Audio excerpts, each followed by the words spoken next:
Tax Reinvestment Zone Board to order. My name is John Mark Hogue. I'm the chair, and we have a quorum present. The first item on the agenda that we always allow is if someone wants to make a public comment on an item that is not on the regular agenda. We always hear from the public on every item on the agenda, so if you're here to speak about an item that is on the agenda, please wait until that time for your public comment. But if you have another issue or a concern on a matter that is not on the agenda, this is your opportunity to come forward now and make that comment. Is there anyone here? Yes, ma'am. Come forward to the microphone, please.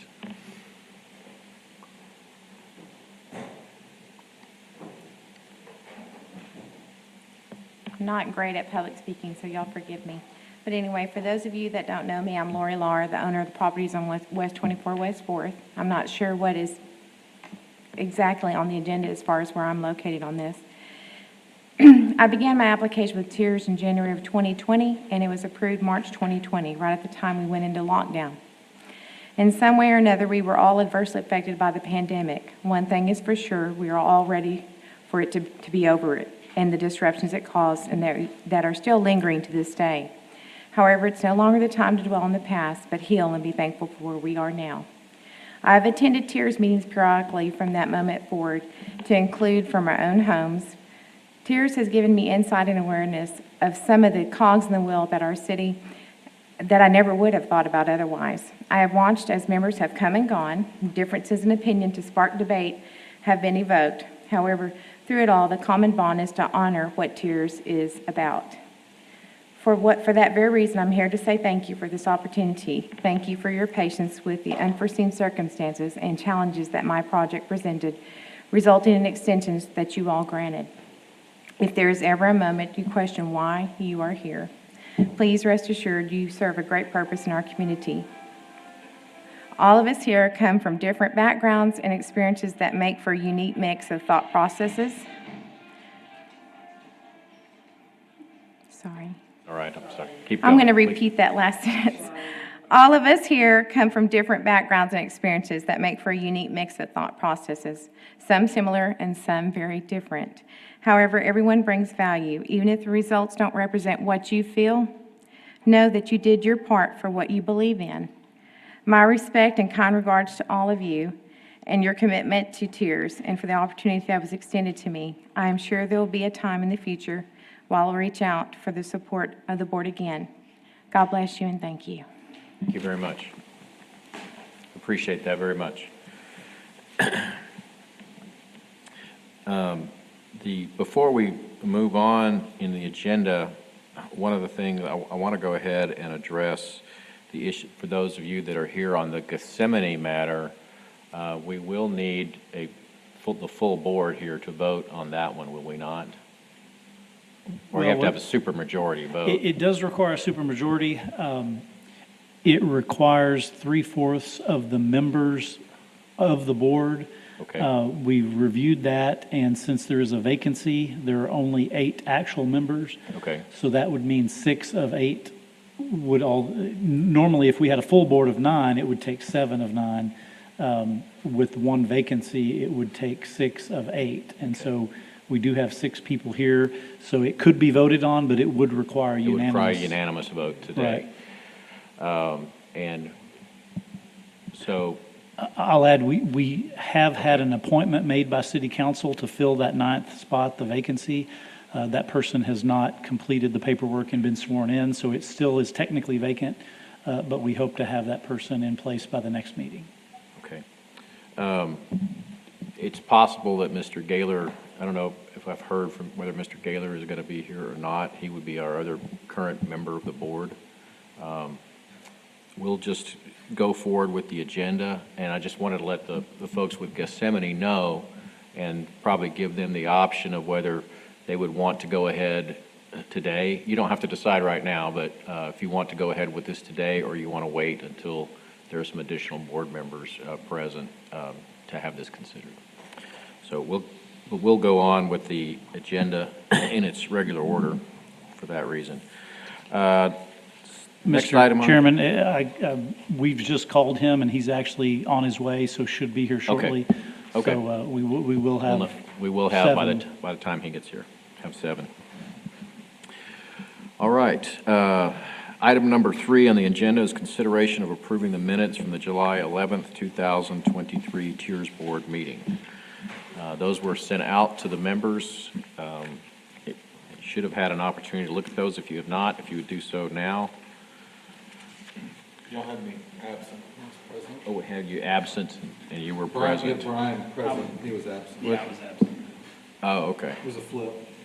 So we've got, but that's been changed on here, right? I sent it to Brian. Did you see my email? Did it? Yeah, it's on here. Okay, perfect. It's on here. Are there any other changes or corrections to the minutes?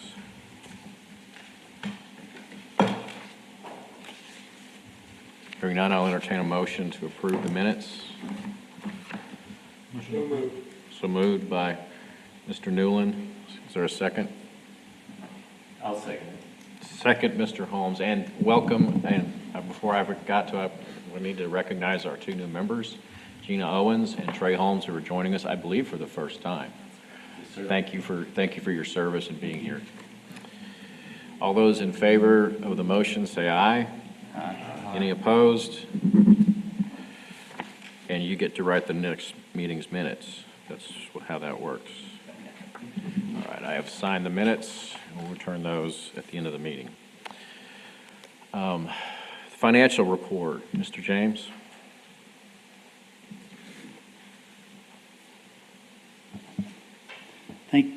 Thank you. John James, Director of Planning and Development Services. So you've seen this before, except for the new folks, but this is just a kind of an overview of where we stand financially.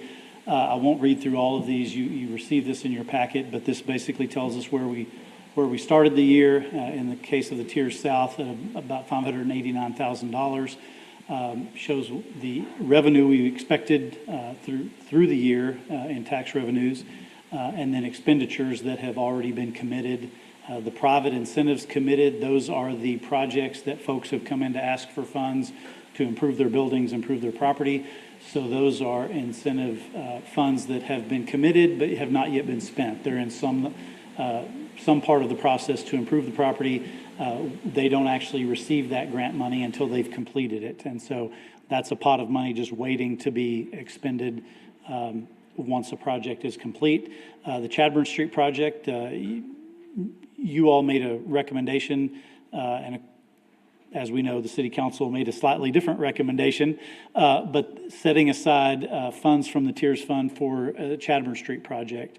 And so both the North and the South have a set aside each year a percentage of that each year's revenue. I believe it was for 8 years, and I think we're in year 4 or 5. I'd have to double check that, but so we're at least halfway through that. We do have a little bit for streetscape maintenance. The Tiers Board funded installing trees and landscaping along parts of Chadburn, and so that money is set aside for that purpose of repairing the lights, the water system, the electrical for the water system, and then just general maintenance and trimming of trees and shrubs. And then we have a little bit of operating expense. That's for things like mailings and various administrative. Question. Yeah. That interest amount is included in 138 total? You got? Well, no, it's not. And You got my email, I assume? yes, I did, and that was going to be my next comment. We did include, that's the year-to-date interest. You can see that the interest income on here is that dash, which basically means 0 for the interest income. That was what was budgeted for the year. The actual to date is about 6,900. That represents 10 months then, right? Roughly. So you're talking about roughly almost $700 a month average. Yes and no. Okay. You may recall that based on our discussion with the board and the finance director came and spoke to you all, midway through the year, they started handling those interest payments differently. I want to say they did make it retroactive to the beginning of the fiscal year, though, so that probably is a correct number. And you'll see that on the north, that's a significantly higher number. But the way that's going to work, and you may recall that you all had asked the last meeting, 2 projects you sent on to city council. You had asked us to incorporate any already accrued interest into the fund and then split that between those 2 projects. After some discussion, the city council chose not to do that. Instead, they want to continue with the current practice of, at the end of the year, any interest accrued for that year will be rolled into the following year's available funding. And so that 6,900 plus whatever we earn in interest over the next 2 months, October 1st, whatever that number is, will be rolled into that beginning balance for next year. So then that 6,900 is gonna have to be rolled into next year, Not this year. It couldn't be used this year. That's correct. That doesn't make any sense, but what does the city council and I know? And as you mentioned that, and I'll address the 138 in just a second, but per this report, we have about 138,000 remaining, but that's actually not entirely correct, which I'll get to.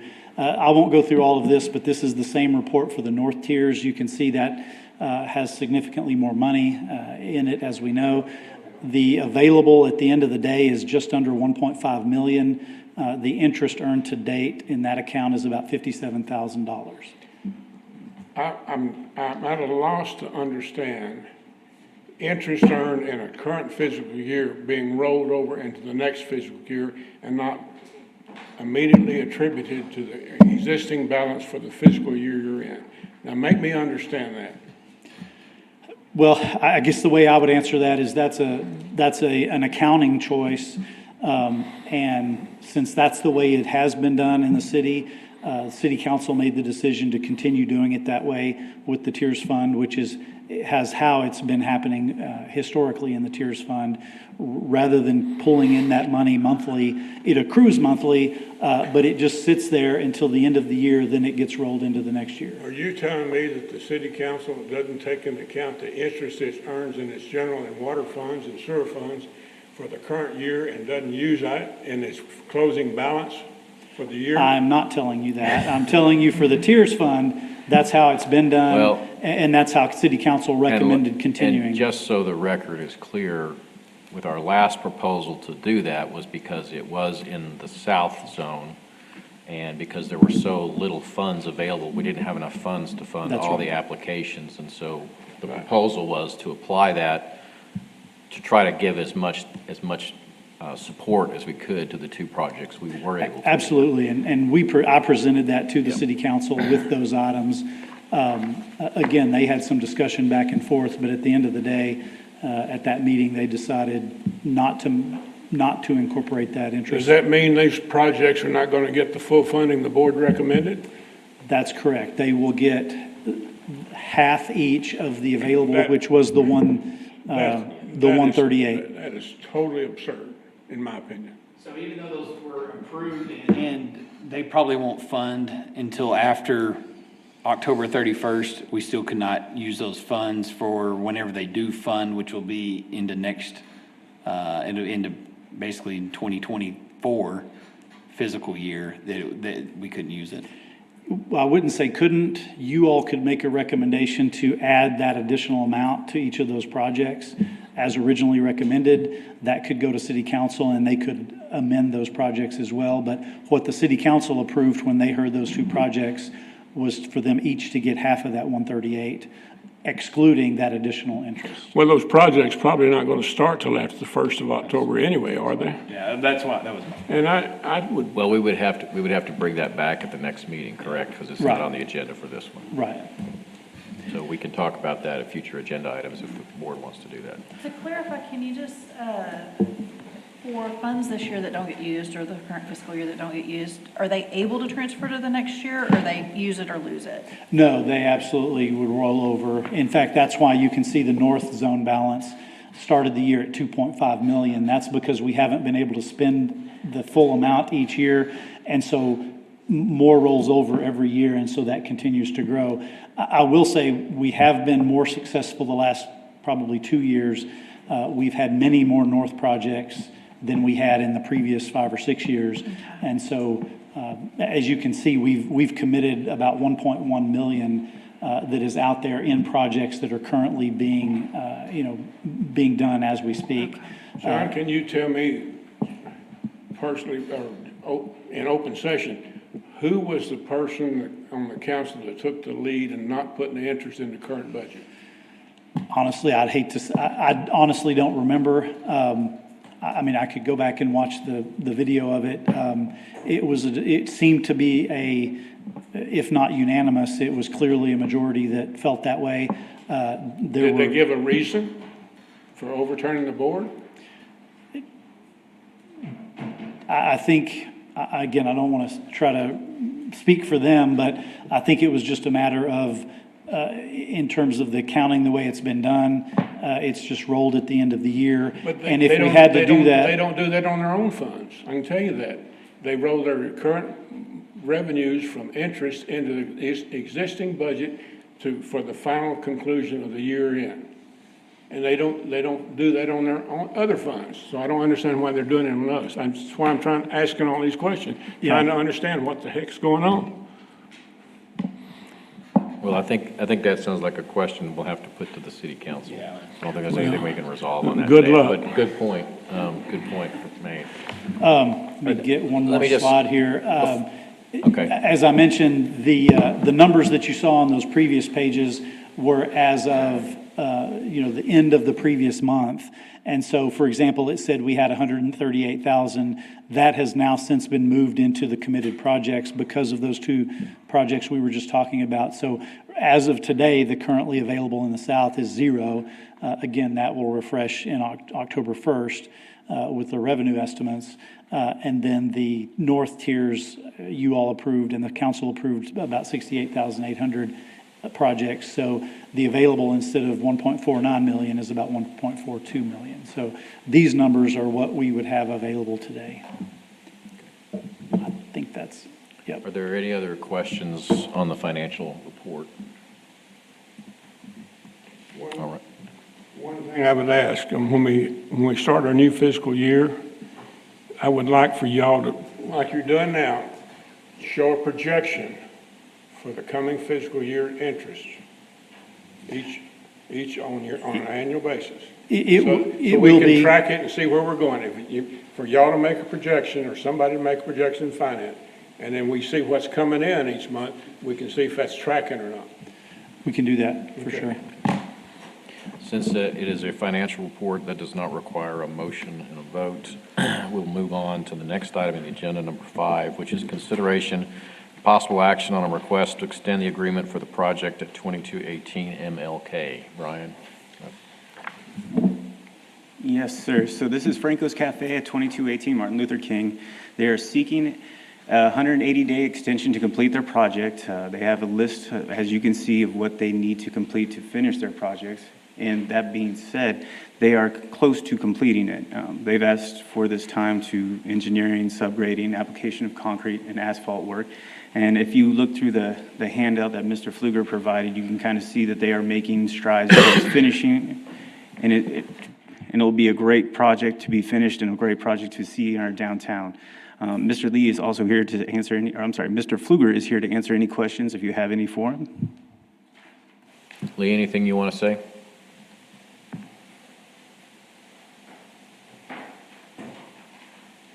I'm Lee Pfluger. Thank you very much for considering this. We just got into a deal with our starting our subgrading, and you can see on there we got most subgrading done and found out the engineering calculations for the final grades weren't correct. So with the 109-degree heat and the delay on the, I was nearly sure last time I came in here that this project be completed within time, within budget, but we got caught on the engineering side of it. All right. Thank you very much. Thank you for your consideration. Any questions for Mr. Pfluger? Move approved. Inside's all been done. You'll come out sometime and see what your Well, let's help And let's help just, the North Angelo. let's just see, I assume there's probably not any public comment on this, but is there anyone here that wants to speak to this before we proceed to a motion? Motion's been made to approve by Mr. Brown. Is there a second? I'll second it. Second, Mr. Holmes. Thank you very much. He's an active member. Is there any discussion among the board? All right, I'll call for the vote. All those in favor say aye. Aye. Any opposed? The motion carries. Next item on the agenda is item 6, update on projects approved and completed this fiscal year. Mr. Chairman, I have a question. Okay. Item 6 says, update on projects approved and completed for this fiscal year. I would interpret that agenda item, since we approved at the last board meeting the funding of those projects, I would suggest that perhaps it would be appropriate and legal for us to make a motion to consider a motion, rather, let's put it that way, to the city council, that the funds for the accrued on the interest be applied to the 2 projects we approved last month.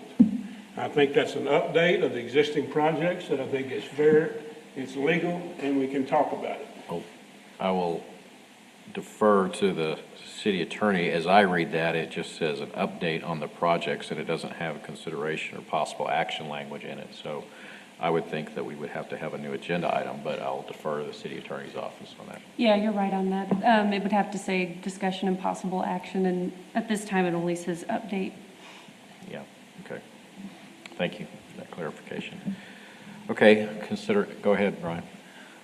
So this is an update, and for our new members, I'd like you to check out our north side. We were struggling in the years past to get this amount of projects and seeking new and upgrading buildings on our north side, and since then, I have answered more phone calls than what's on this list, so I'd like to inform you all that we are out there and it's growing quickly. Good. Now, just because I use this side and this term doesn't mean that this list is not longer from the 2 years that I've just been taking these phone calls. It's been much longer than this. These are just the ones that the board has seen this year and has approved and has moved forward to the city council.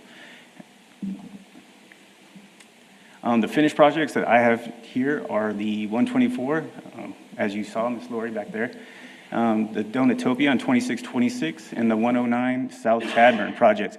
Now, the 109 South Chadburn is a 2-stage project, and she came during COVID, and she was part of breaking down the funding to where she needed so much for so much of her project, and then she came back additionally the next tiers meeting. But as you can see, I really love what was done here. I went out and saw the before and after, and as you can see here, it looks great. I didn't get closer than I wanted to because I really wanted to check out this little door. Oops. Right there. But as you can see, it looks wonderful, and of course, everything from the other end on the way has been totally taken care of. So this one is another great one to our addition. And the Donatopia. Sadly, I wasn't able to go in. It was later in the afternoon. But it looks great. They got the drive-through taken care of. As you can see, the before picture where it was just 2 extra parking spots now is a drive-through, and the parking looks great as too.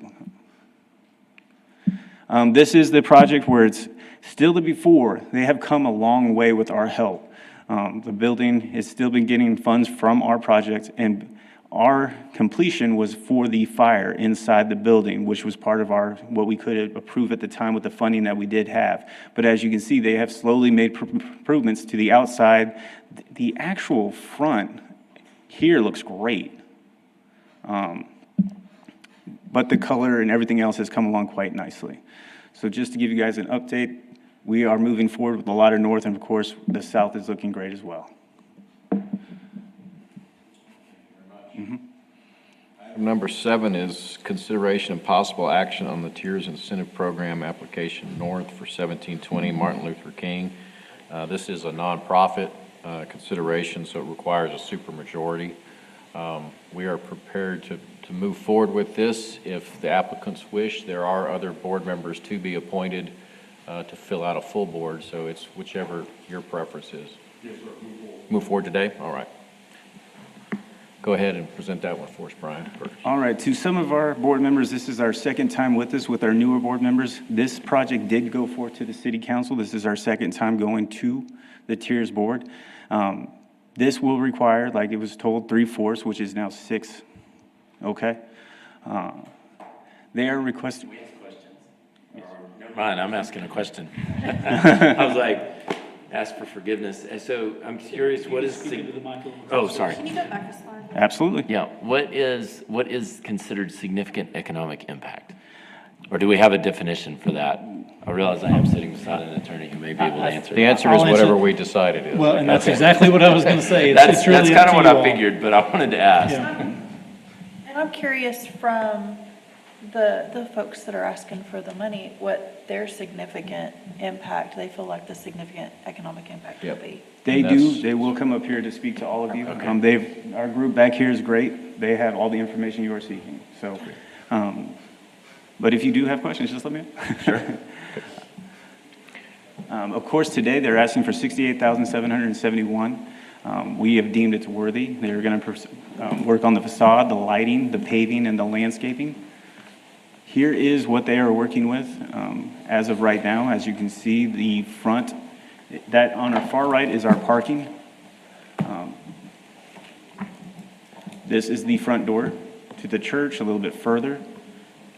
And as far as our plans go, we will take that, and this is the side. So we will paint, take care of, and then the front, we will landscape, put plants.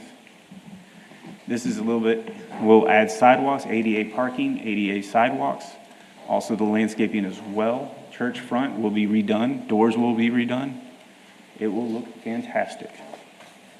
So once again, they're asking for $68,711, and we have available $1,426,000 and some change.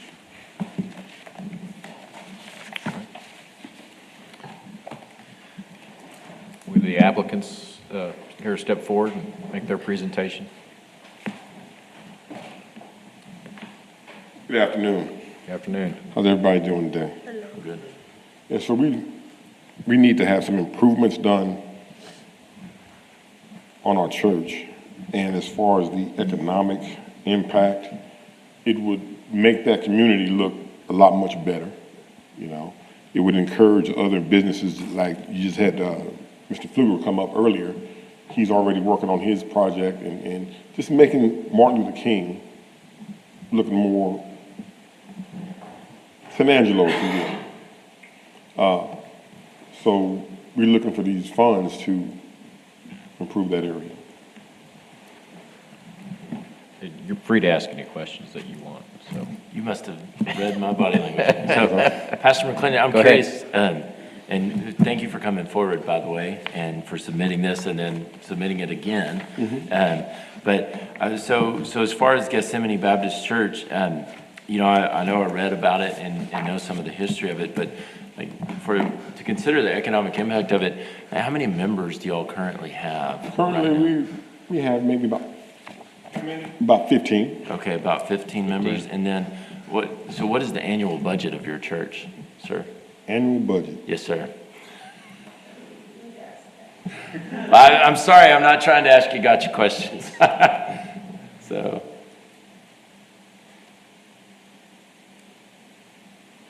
I mean, you can ballpark it. Okay, so around 23,000. All right, and so this match that you are agreeing to put forward, that's a significant, that's 50% of your annual budget, correct? Yes, Yes. ma'am. Okay, and then so the interior, you know, your application, you know, you've got the exterior. Is there anything going to be done to the interior? You know, or has it already been done? Have you worked on No. the interior? Okay. No. All right. Yeah. All of the improvement, Unless we're doing, I'm sorry, excuse me, Tracy McClendon. Unless we're updating the fire system, that's the only thing we can do for the interior. Oh, well, that's right. I remember reading that in the requirement. So I just didn't know. That was a question of curiosity there. So, yeah. And so this is essentially a historic African-American church in San Angelo, Texas. Am I correct? I wouldn't say Historic? historic, No. no. Oh, No, We- if you want some history on it. We've been around for, Yeah. it'll be 54 years Okay. this year, but okay. as far as the members, we have going on Sundays, 15 physically, but we have other members out of town. Yes, ma'am. Um, I'm just asking because those members make an economic impact in They the do. community. Correct. They do. Along with, upgrading the scenery along Martin Luther King Boulevard, beautification, So, yeah, that's why I was asking about the membership. Well, it is tremendously needed. So, And I will point out that Mr. Fox showed a picture of glass doors, but we recently had to change our doors. So they were not on this application because the glass doors were broken. So the glass doors have been already replaced, but they are not included in this application. Okay. So I just want to point that out. If you drive by and you see, well, they already got red doors. Well, yeah, we had to do that. well, But- and then the surrounding area, aren't there 2 or 3 other churches right there around y'all? Yes. Okay. Yes, about 3 or 4, yeah. Yes, sir. Okay. And I will say they look a lot better than ours, so. What's the traffic like at that corner? Do we know, or does the city have any information on that? No, we haven't looked at that. It's a busy Yeah. road. It's at Martin Luther King, and what's the cross? And 18th. 18th, yeah. What about- I was just curious, one of the things that for a nonprofit is that there be significant impact to that community. And I'm lucky enough that I get to drive by it every day on my way to work and on my way back from work. So I do see the need for that area to definitely have some cleanup. However, to spend this much money, what is the significant impact? What are your members, as far as growth? To 15 members, what are your plans for growth? And what are your plans for impacting that area as well? I truly believe if we improve the outer look of our church, we will grow. Because we're the garden, but we look like the desert. And we need help. Yeah. And I will say sorry, because I'm not one to stand in front of people and talk, but the city council opened it up for nonprofits to apply, and we applied. We got shot down once. We're applying again. If they don't want us to apply, then take it off the board, because it's ridiculous to open it up to let nonprofits apply, but then tell them no. Do we know what the terms or why that it was denied prior, the information? We don't put money back into the community. It was approved by this board and sent to the city council, and the city council rejected it, if I recall right. Correct. Do we know what the discussion on that was? I wasn't, I think part of the Are we allowed to discussion ask was, that? there were some on council who don't believe nonprofits should be funded at all. And so, some of them wanted to remove that eligibility altogether. Others thought that nonprofits should be eligible, and so they left it in, but I think, at the end of the day, it's going to be a high bar at city council because they, again, some of them didn't want to fund nonprofits at all. And so they included that language about significant economic impact, which is a burden on the applicants and this board to kind of make that determination on a case-by-case basis, rather than just saying nonprofits can't get funding at all. May I, my name is Evelyn Smith, and I'm a minister at the Gethsemane Missionary Baptist Church, and I want to tell you how we got started in this program is that I was at a city council meeting, and they were talking about the Tiers program, so I walked up and I asked, are there any funds available for nonprofit organizations? And they told me no, and they told me why, and I said, okay, fine. The next month, I went to the meeting, I was going to ask them, is there any other funds available for nonprofit organization, to find out that they now open it up for a nonprofit organization to put in an application. And I'm like, oh, all right, good, I don't have to ask any more questions. And so they invited us to put in an application. So we did, we put in the application, and it was approved here by the Tiers Board on February 28th of this year. Now, the whole question is, like she said, is that I don't even understand what was the purpose of opening up for us to put in the application. They knew that we didn't pay taxes when they opened the application up for us to do. Now, for the significant impact on the community, I've asked that question several times so we can try to meet that, and nobody can really give us a good answer. But I believe the significant impact is that we're not just a church.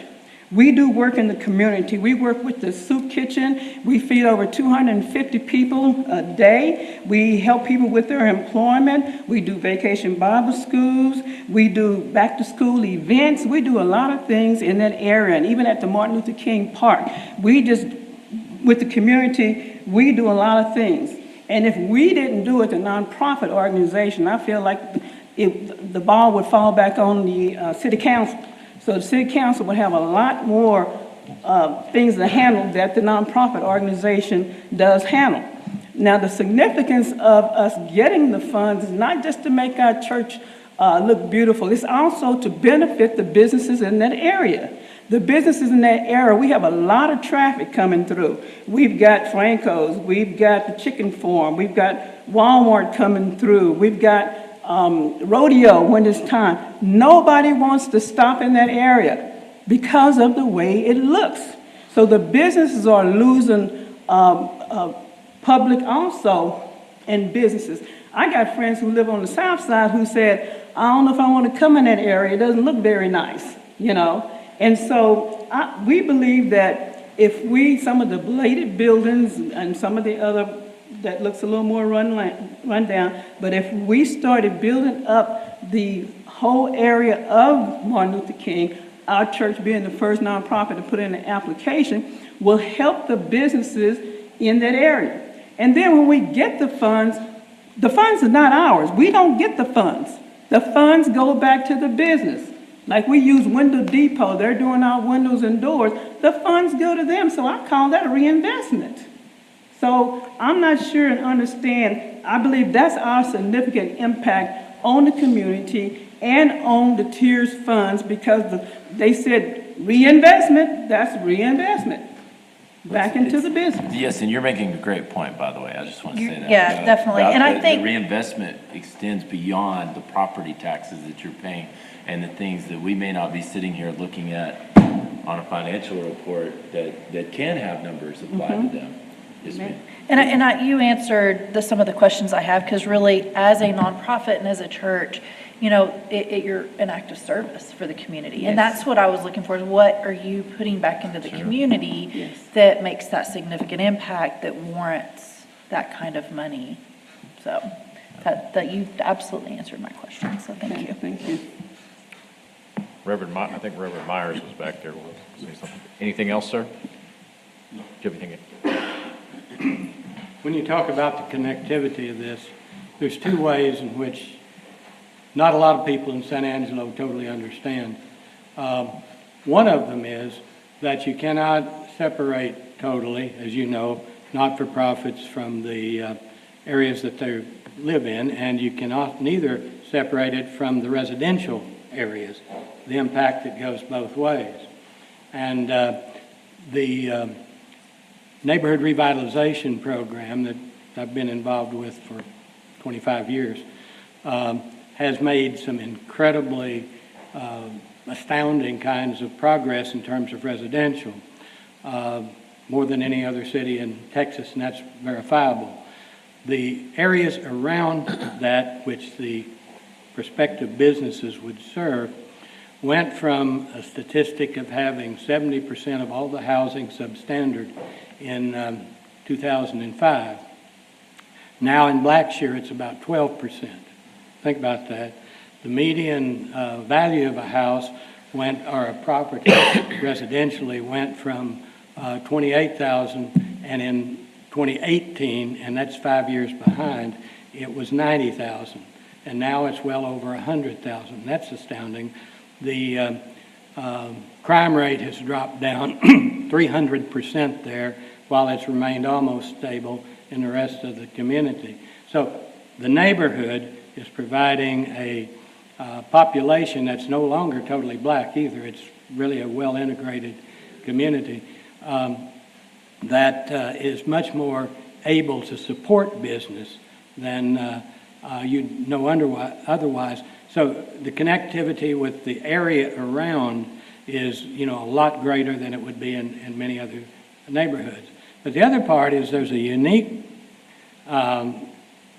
relationship between churches in the black community.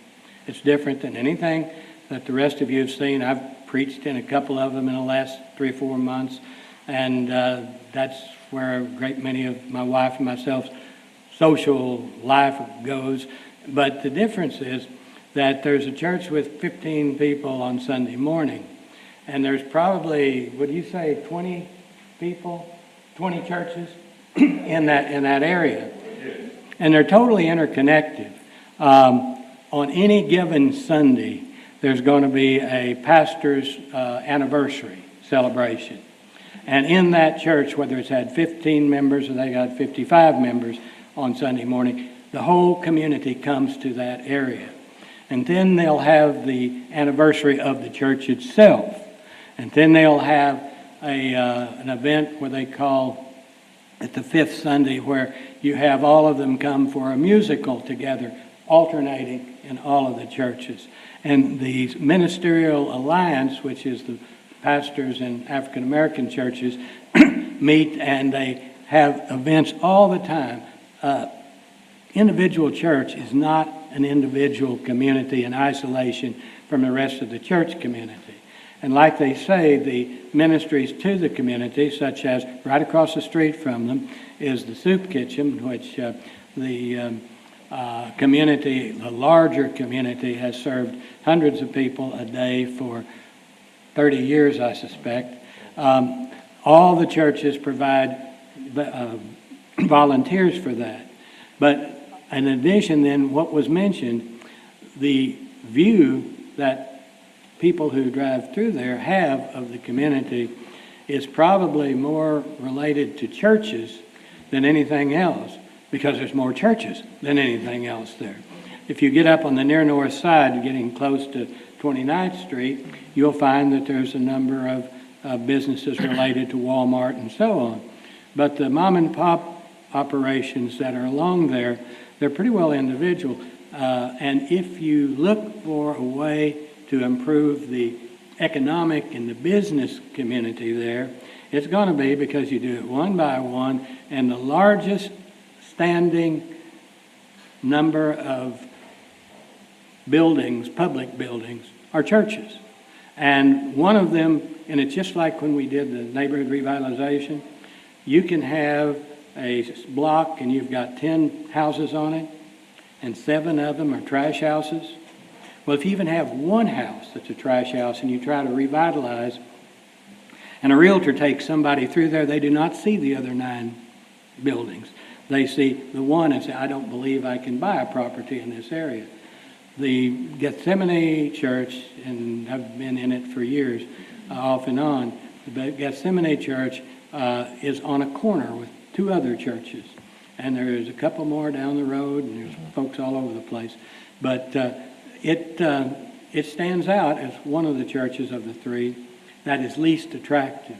It would be impactful for the other churches, the traffic going through, business up and down, as well as serving a larger community. So it's bigger than 15 members by a long shot. Thank you. Okay, thank you, Mr. Myers. Mr. Leapak? Hello, I'm a resident of San Angelo. I'm retired and back here. I just wanted to back up on the on what they were saying on the churches helping the community with their community work. I just wanted to point out, beyond it being a church, it is one of the most active in the area for helping in the community. So I just wanted to point out that the significant impact to the community should be taken into consideration with their community service. Thank you. Ms. White? Hello, my name's Linda White. I'm here as a friend of Evelyn Smith, who's bringing this application. And I sat with her in the city council meeting when they were considering her application. And she and other very knowledgeable people clearly explained, like they did today, about the significant economic impact this would make. Everyone who stood up said something positive about the application. Of course, they showed the application on the screen. It looked like the city council members glanced at it, but they didn't discuss it. From my point of view, sitting in the, in the pews, it looked like to me they didn't even really look at the application, the project. They did not really worry about the significant economic impact. What they discussed in front of the public was, well, I thought we weren't going to do these kinds of projects anymore, the nonprofits anymore. That's what they decided on. That's what, in the majority, not all of them, but the majority voted not on some sort of merit or lack thereof of the application or the project, but because of, they thought they needed, you guys needed to change the tiers guidelines. And I don't know if they sent that back to y'all or not. Oh, yes, they did. Oh, they did, okay. So did they change it? May I ask? Okay. We didn't No, change it. it didn't get changed. Okay, so it's still in there. So anyway, I just want to let y'all know, so just in case it sounded like not everybody got to attend that, but that was my observation when I sat there. Thank you. Thank you, Linda. Anyone else like to speak? I'm sorry, real quickly, I just want to say, I don't know if I made it clear enough about the significant impact, and I just want you to picture this. You've got a business who took the Tiers Fund, they build and look nice and beautiful, but if nobody is stopping there, could it be possible that business goes out of business even though it used the Tiers money? You've got to have an area that invite people in. And that was my significance. Thank you, ma'am. Yes, sir. My name is Theodore Boone, and I am a part of what's going on MLK Boulevard. And I think the last time I was here, we talked about possibly an MLK corridor where not only there can be an uplifting, but also provisions for and opportunities for businesses to come there that would not cause people to be afraid of coming in that area. Some changes have been made. People have paid attention to the media about what has happened and what hasn't happened. And there are some concerns, but what I have seen the city do, the city has begun to do work on that street. They've started paving it. They've started giving a little bit more attention to it than it had previously to us coming and requesting some support. And I commend the city for those particular acts that they have done. But I also know that the traffic on MLK has escalated. It has escalated quite a bit. And it's not just pass-through anymore. People are stopping, they're parking, they're evaluating, they're looking, and not only do they see the needs, they see the changes. Because one of the things that I think that we have done and what we're trying to do is not ask for a handout, but we ourselves are motivated to see our community looked upon with fairness. There's a lot of work that's been done at 1100 MLK, a lot more than has been, and there's more planned because when people see change, they are drawn to it. And people who had not previously contributed anything in that area are beginning to recognize that maybe a corridor concept might do something great, not just for us, but for the city. I was in Tulsa the other day, and we stopped in an area that once was dilapidated, one that previously there were black African-American businesses there. Some very hostile things happened there to destroy it, but it's coming back. It's beautiful buildings, beautiful businesses, education, training, vision has been implemented there, and the city itself is helping to underwrite because of the unfairness that happens to destroy an economic system that was providing resources, job opportunities, and the whole 9 yards was destroyed. I'm suggesting, just suggesting, that we look at this not as just a nonprofit organizational desire or need. It's a community need. Where there's no vision, the people perish. And when there is a vision and you squash it, then you hinder rather than help. I can tell you this about 1100 MLK, and I'm through. There is more activity going on there now than it was a few months ago.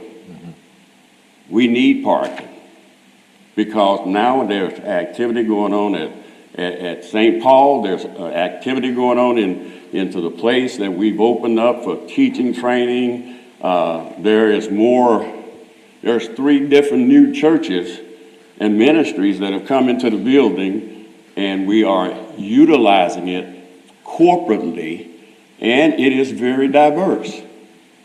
They are talking about it. There is a movement going on. And so I'm challenging us to look beyond labels and do something about a need.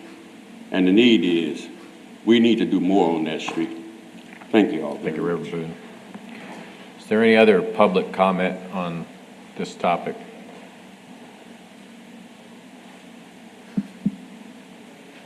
Good afternoon. My name is Sally Ayana. I am a longtime resident of North San Angelo.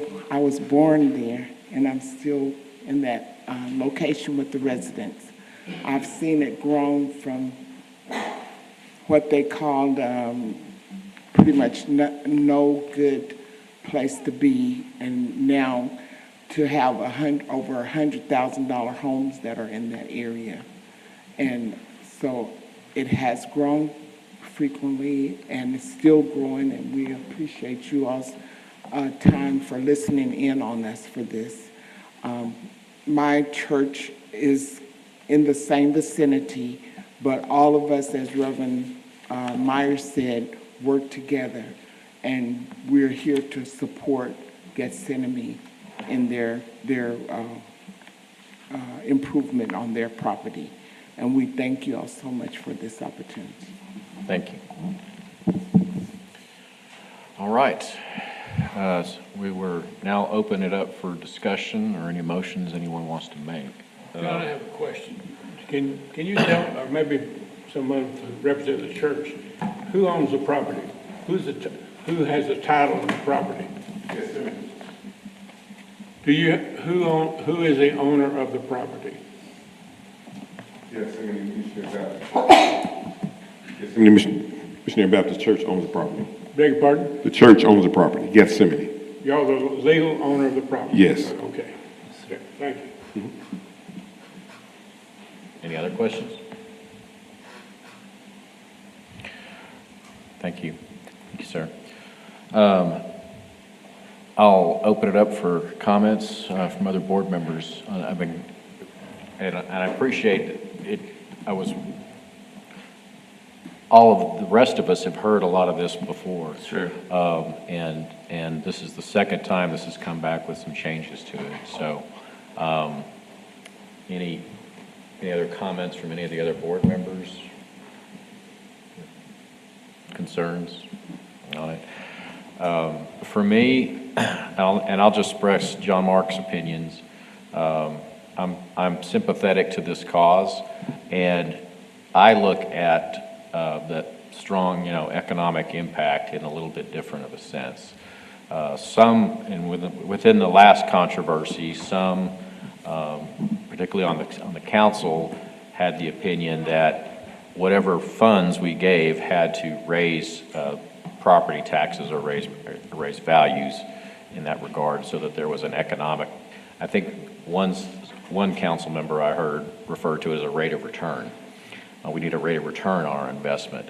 I disagree with that. I was on the council when we formed the tiers, and the tiers was part of work it was part of what Mr. Byers and WTO and a lot of other folks were doing on the north side of trying to revitalize one of the poorer areas of our city.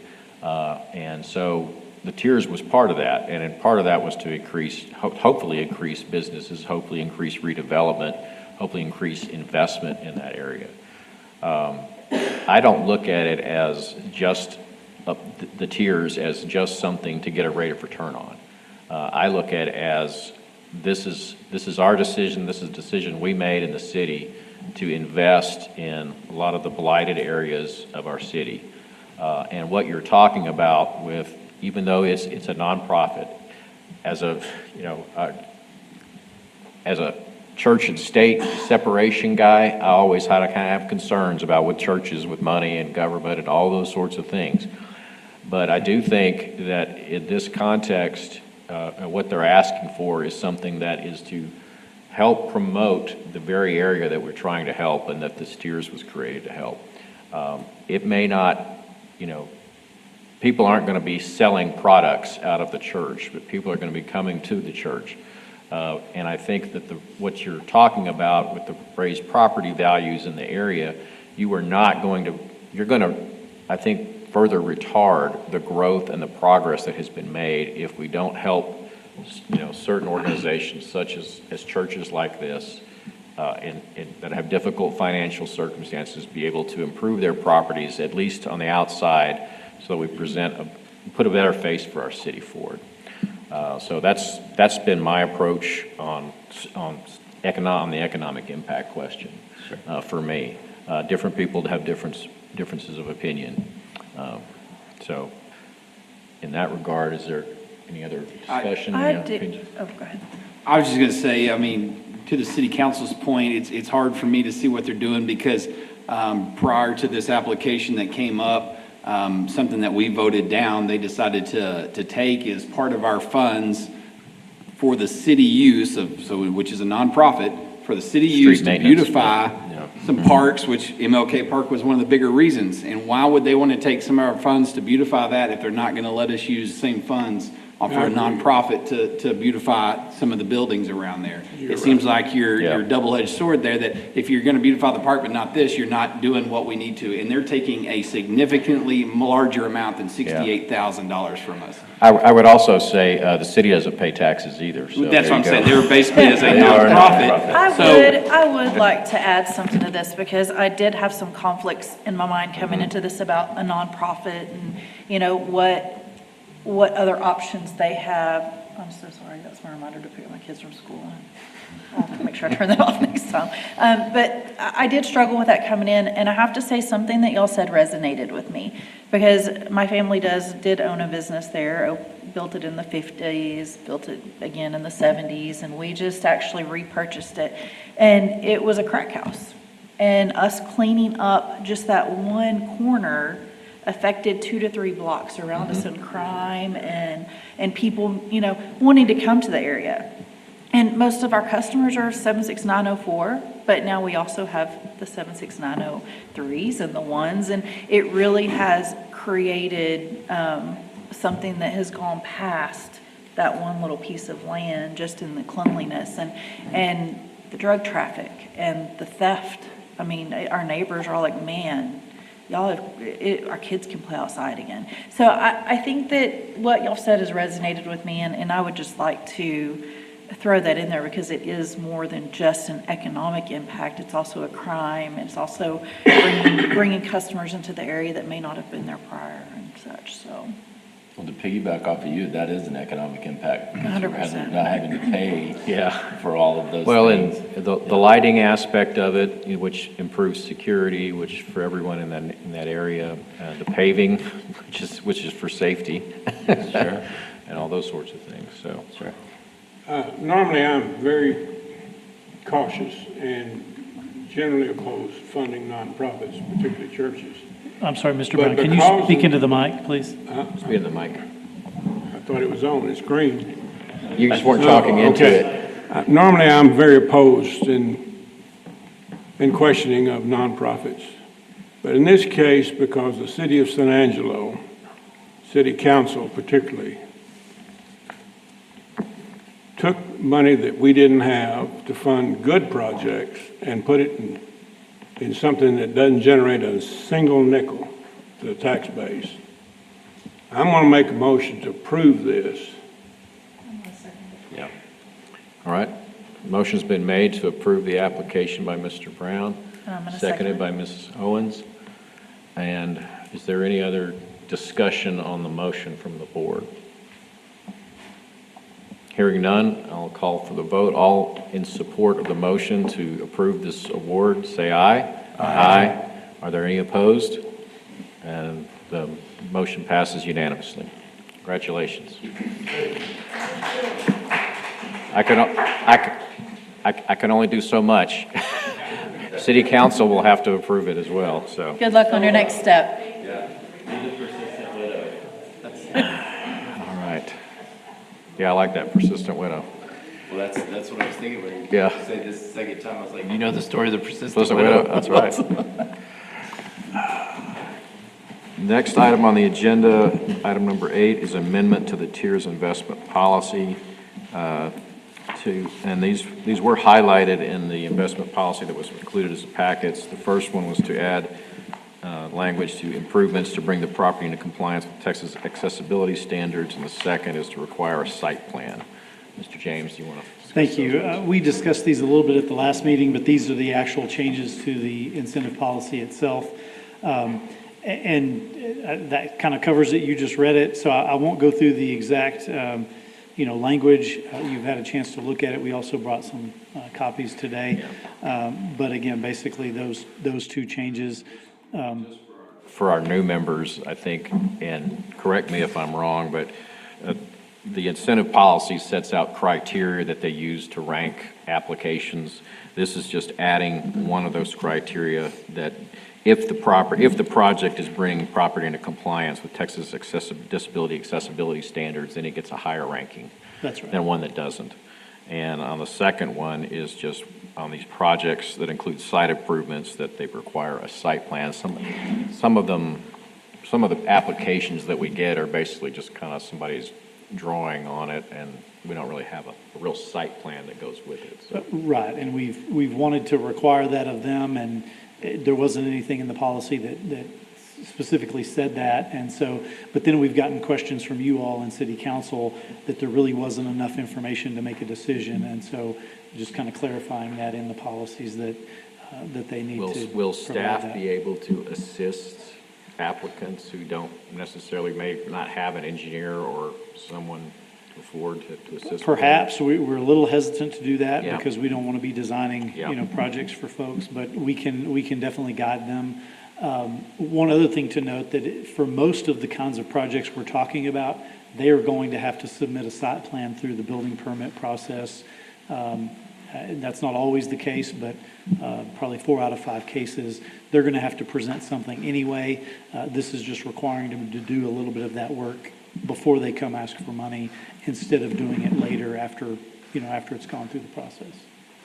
So it's going to be required one way or the other, just to be clear, the site plan. Yeah, I will point out one of the disadvantages, of course, is if somebody's coming here to ask for funds, obviously, they may not always have a lot of funds to work with. And so either doing it themselves is maybe difficult, but hiring somebody to prepare a site plan would cost them some upfront money. And so there's a downside there, but I think if we're talking about giving up to $75,000 to a project, asking them to draw a reasonable site plan, and our site plans don't have to be, I don't want you to think it requires an engineer to draw it. It's, we get building permit plans every day drawn on a piece of paper. Now, we do like it to be to scale and to have the details we need, but it's not like you have to spend, hundreds or thousands of dollars on an engineer. Are there resources to help? I mean, because that could be very overwhelming. Are there resources for And that? quite a bit of stuff, there's a guy I use, he's not local, but it's like, I can send him any plat, tell him what I want to do, and within $300 to between $200 and $300, he can get me something that's very good. So it's affordable. Yeah, we're not talking about thousands of dollars for No, these. no, and in fact, our city's mapping software you can access online, or we can print out a map for folks. And so that's to scale. It's, we can print them an aerial photo on a piece of paper, and then all they have to do is take a ruler and kind of scale out what they're So doing. we would be saving them a step. I mean, by making them do it beforehand, prior preparation prevents poor performance. Sure. Get it in the front. And this is just for projects that include site improvements. Yeah, if it's that a we fire listen sprinkler to. system or something, Yeah, it's different. like that, that wouldn't be required. And then architectural fees, if it's not a reimbursable amount, it's at least a match amount, correct? We'd have to look into that because. I'm pretty sure on that one. The short answer, it is a reimbursable amount. But if you do If you it pay it before early. you're awarded the money, if you spend it, it may not be eligible. For most things, you can't expend the funds before the project's been approved and you've signed the agreement. It would all come off their bottom line. And I guess my next question is, you have a person, but like, if I'm Jane Doe, I'm going to apply, those questions I may not even know to ask, like, where's a site plan, who do I go to? Obviously, I think it'd be a conflict to like recommend somebody, but is there like a, cheat sheet? Is there something? Yeah, we have, in fact, with our site plan applications, when you get to that step in the process, there's a checklist that indicates, these are the things that have to be on the site plan. As you may recall, the city council has contracted with Downtown San Angelo. Downtown San Angelo, Inc. as an organization, and part of their role is to assist folks through the application process for tiers. And so that's something they could help advise them. I don't know if they have folks that can actually draw out things, but they could at least, refer them to folks who could help with that as well. I'm fully in support of this. Let me just see if there's any public comment on this issue. Anyone that wants to speak to it? To either of these? All right. Someone want to make a motion? So are we going to do these separately, or are they going to be all together in one motion? I don't have a problem. Let's do them all in one. Let's do it separately. Do it separately? Okay. Yeah, I'll make the motion to approve requiring a site plan. Okay, let's take A first. The improvements to bring the property into compliance with Texas accessibility standards is a high priority for award rankings. Is there a motion to approve that? I'll make a motion. Motion's to approve by Mr. Benson, second by Mr. Brown. Is there any other discussion on that item? I have one other question. Okay. Older buildings, is that grandfathered in? I've heard different answers No, on that. We'll talk about that in just a second. Yeah, there's different rules on that, but. And I guess that's why it matters kind of before I answer this question. I want to point out, this doesn't require them to become ADA? accessible. Okay. If they're doing accessible improvements, that makes them a higher priority project over some other project that might be doing, a parking lot paving or something. But it's not a requirement. Well, it's always. not for this. Okay. Depending on what they're doing through the building permit process, it may be triggered by some other. Well, and rules. the ADA and the Texas Act may have, they have grandfather clauses in them as to whether you have to do it or not. If you have a project over $50,000, you're required to do it, that's permitted. But what you're approving today, if you approve it, does not make any It's a obligation voluntary, on. it's a voluntary. And it is expensive. Okay. Yeah. So, yes. Any other questions on the motion on the floor? On your award rankings in here, you got one comment here that's a little puzzling. There's an occupied building or one with an immediate occupancy plan will be prioritized over a vacant building. It's almost like a conflict. If you got a vacant building, you're planning immediate occupancy. Yeah, just lean forward, speak in the mic. Occupied building or one with immediate occupancy plan will be prioritized over a vacant building.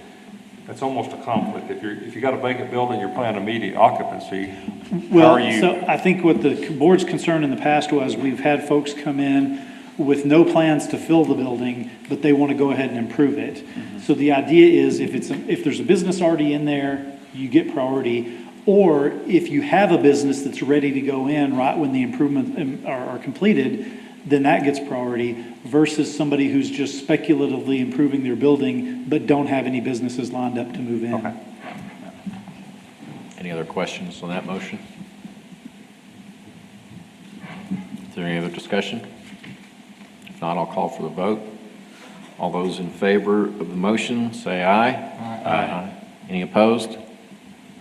Motion carries. The next item is the require a site plan is required for the application documents as previously discussed. Is there a motion to approve, Mr. Holmes? All right, we'll make some motions to approve. Is there a second?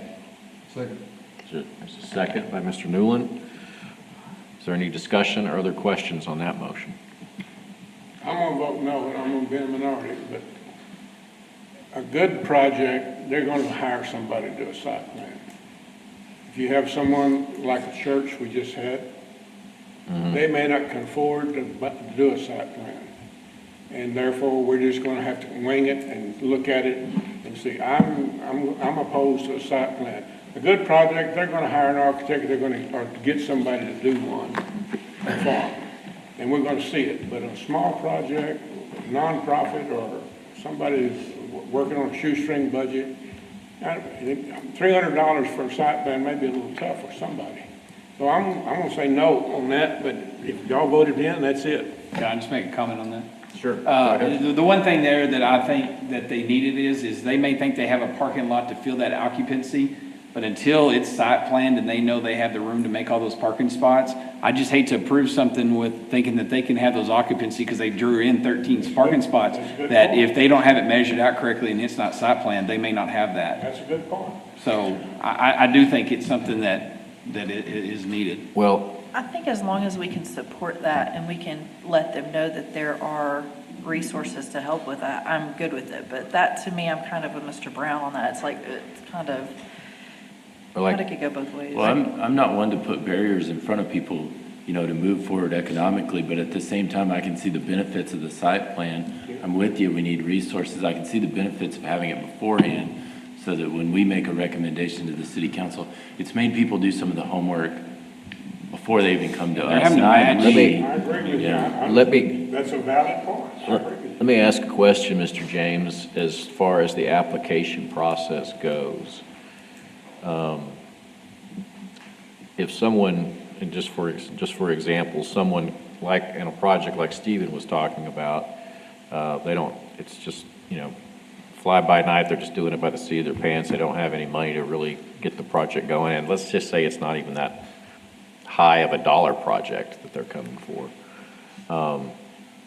Is the requirement for us, if we enact this as a requirement for a site plan, will that application, because it doesn't have one, just be rejected and we'll never hear about it? Likely so, yeah. Again, I don't want to imply that a site plan is some big, probably not even something you'd have to pay $300 for. I also know that sometimes, no offense to bureaucrats, sometimes when the application comes in, if it doesn't have the site, even if someone's drawn out what they think is a site plan, sometimes those applications will come in and they might just get rejected, because that's an easy way to do it. I can just toss it out, and no one ever really looks at it to see, is this something really worthwhile, even though they don't technically have the site plan. Well, I will say, we don't, throw out any applications. We always follow up with the applicants. Hey, you're missing this. We need this from you, and we work back and forth with them. And as I said earlier, we're happy to print a large map of the site for somebody from our GIS software, and then literally they can take a magic marker or a Sharpie and just measure out and draw things, which we would Well, assist them with if necessary. We had an asterisk. If we added an asterisk to the bottom of this, that's in writing, that says, the city of San Angelo staff or something that will assist where possible in the creation of what did you say a while ago, that y'all have a map of all the, you've got overhead, you've got maps of all this stuff already. Can you help, what can we do to put an asterisk down and let an applicant know that y'all can help them with that site plan? Or direct them to someone who can. I think I would say we would be able to assist them in providing them a map of their property that they could draw a site plan on top of. Okay. I don't think I want to commit our staff to actually drawing out a site plan. Would a dollar amount of the application, of the project application be helpful? It might be. It could, for example, in the south, if. I mean, it's one thing when you're, and the thing that concerns me about using the phrase site plan is because that's very specific jargon in the construction industry. Right. And so, and well, if you put and I can understand where if someone's gonna come in and actually ask for $75,000 and what that project's gonna be, then yeah, they're probably gonna already have an architect, but if it's $5,000 project. Well, we could change that to like a site drawing, if that would, because you're right in our. Right now, though, is site drawings, I mean, most of everyone I've seen has had site drawings, at least. Well, we have had a few that didn't provide anything, and then we worked with them to get something, but. I just think if they're gonna have site improvements, parking, landscaping, or fencing, they're gonna have that to go through the permitting process. I agree with that. Yeah.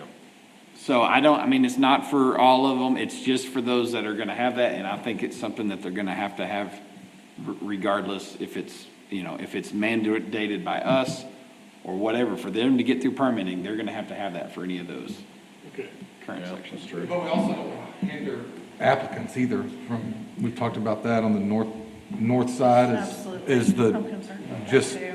they're scared to come in and talk sometimes, and they don't want to walk into a city building. That's true. It's Well, putting and nobody another. wants to feel stupid about stuff they don't Yeah, know about. yeah. And I think that's my concern is, if you're replacing a fence, it's a fence that's falling down, do you really need a site plan for that? If you're painting the front of your building, If you're what doing a new are the- construction, if you're actually creating a parking lot where none has existed before. that's different. Well, it is, but even a fence, you have to get a permit for a new fence, so even if it falls down, so. They require a site plan. Yeah. Somebody you- just- No, I haven't, yeah, you'll have to have It's something with that automatically permit. required on the permit. So, Yeah. So is there something that says so you say we get applications come in that don't even have a drawing, would you call somebody that didn't have that and say? Oh, absolutely. Yeah, we wouldn't just reject it and say, hey, it's Yeah. rejected. where is this coming from, John? Where did this start from? Well, we had a project recently that I think it was the board, felt like you didn't have enough information because they didn't have a quality site plan. It was kind of well, similar to what you saw in the Gethsemane, but not even that good in terms of how it was drawn. You really couldn't tell, and it was an issue with parking. They were proposing a parking lot, but you couldn't really tell, was it between the sidewalk and the building or between, it just wasn't even clear where they were proposing the things they were proposing. And so we had to send them back, and then they came, you all wanted more information. And so we thought, if you're going to be asking for that information, we might as well let them know up front that you're going to need it to make your decision. Could it just be, maybe it's the word require? Maybe the board's preference is that a site plan be included for any application, and then that gives you the opportunity to review what they submit, and then they just have to know that they could bring it here. If they don't have a site plan and they bring it here, it might get rejected, or it might get said, we need a site plan. I don't know. And then refer them to the Yeah. Downtown San Angelo Association if they need help with that. That would be a great opportunity to do that. And I know y'all are great, but what happens if miraculously there's a whole new team there? Then what about that? I think it needs to be something that, Sure. that is, I don't, goes beyond y'all. I'm just struggling with the balance between, I am too. I These are- just these think are- if you're coming to ask for money, you need to have some of that prepared, and we're not even asking that you have to go hire it done. We're just asking for it to be done, and it may take a little bit more, but at some point, we've made this pretty easy. If you're coming to ask for money, some of this we're gonna need to make decisions. I think there's a lot of valid points and we need something. And I think that we're hung up on the word plan. If you mentioned about maybe using drawing, would that simplify it and solve the issue? I think so. It wouldn't confuse it with the site plan as it's defined in the building code or our zoning ordinances. It clarifies that it's something different than what's required of that. I mean, we need some kind of drawing or plan, but we don't want to make it so complicated that they don't come in, and we don't want to kick them out over. Right. I'm comfortable with changing that to drawing, and that implies it's not quite as. Even take it one step further about people being afraid to come in here, and have it where it says preference is a site drawing. That might be a little. Or you could just say further. require a site plan or drawing as a required application document or something like that. If we make it site plan or drawing, then it solves the issue. If they're willing to amend their motion in a second, then we can do that and solve the problem. And if you're willing to amend your motion, and then I forget who seconded. Absolutely. I think it was Ryan. Absolutely.